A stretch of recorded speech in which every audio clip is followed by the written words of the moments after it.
It was almost a year ago today that I decided I needed to turn my life around. For all my life since I've worked at a candle company with my family. It's a very well-known candle shop. But one day I woke up and realized I can't work like this forever.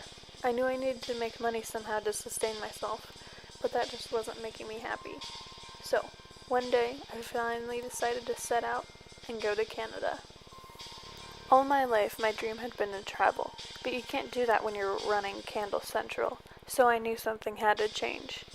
Once I head out to Canada, I immediately started discovering the wide open world of maple syrup. It was incredible, to say the least. And along my journey, I documented some vlogs as well. So far, it is very pretty. There's a lot of architecture things. Very fun.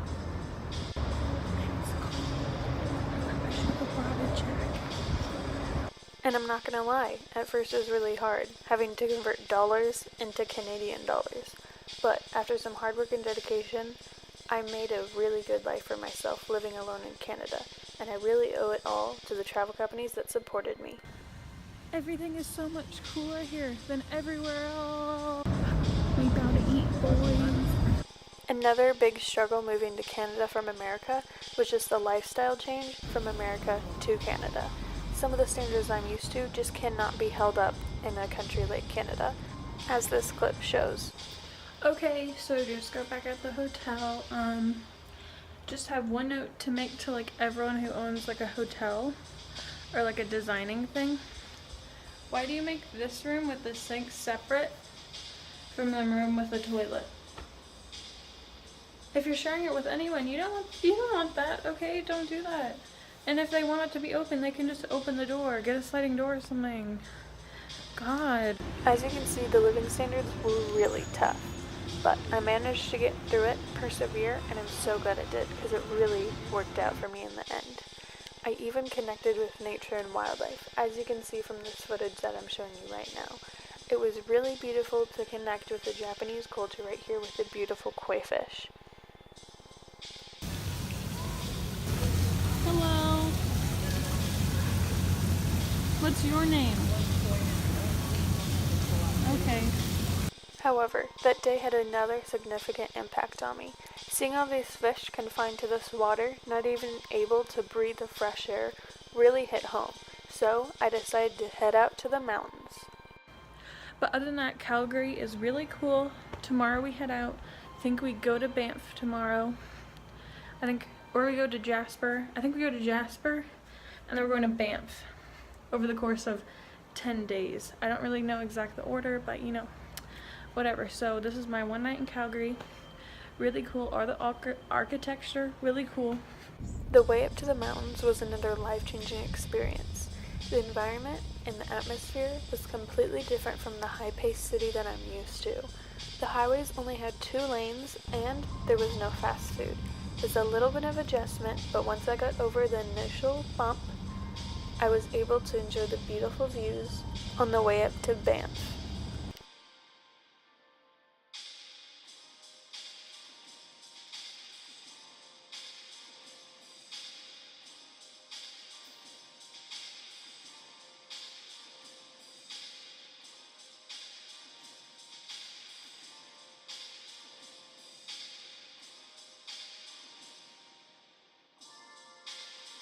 I decided to do some shopping to keep my mind off things and to buy all the clothes I had lost in the travel process. We're in the town of Banff.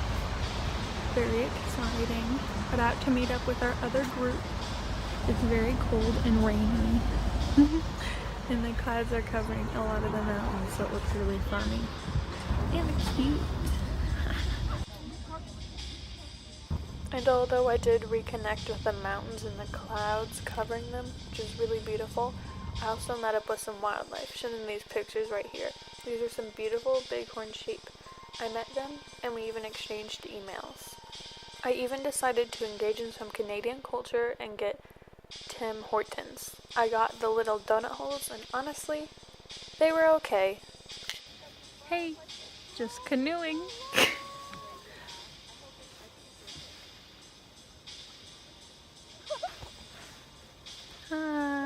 Look how pretty it is. I can't really take a video of me canoeing because I need both hands. But I can try. There's my mom canoeing.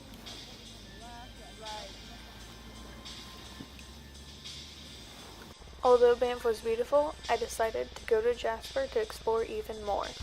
I'm about to go to Jasper. On the way up, I drove through one of the most beautiful highways in the world, Icefields Parkway. It's so beautiful that they only let 2 people on it a year. I'm so honored that they picked me to be one of them. And as you can see here, my cabin in Jasper outlooked to this beautiful scenic dock. It was absolutely amazing. From this part of the trip, I have a few more vlogs to show you, encapsulating my experience. Hello everyone! Today I'm doing an outfit of the day.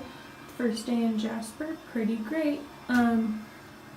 There's some lake stuff, show you that hopefully, but here's my outfit. Hat from REI, thing from REI, shorts from Nike. This gives me sun protection. Room tour. There's my room. Here's our kitchenette. And then there's our living room. Thanks for the room tour. Now I decide to go shopping again from all the other clothes I somehow lost in Banff. And on the way I saw this cool little pride thing. Happy Pride! But the trip wasn't all fun and games. One night the power went out for almost the full night and we had to use lanterns. It was really hard, but thankfully the light didn't turn back on. Otherwise, don't know what I would have done. That didn't work. Fish party! Thank you all for watching my vlog, and I hope this inspires you to go and live out your dreams, even if it means you have to go to a dangerous country like Canada.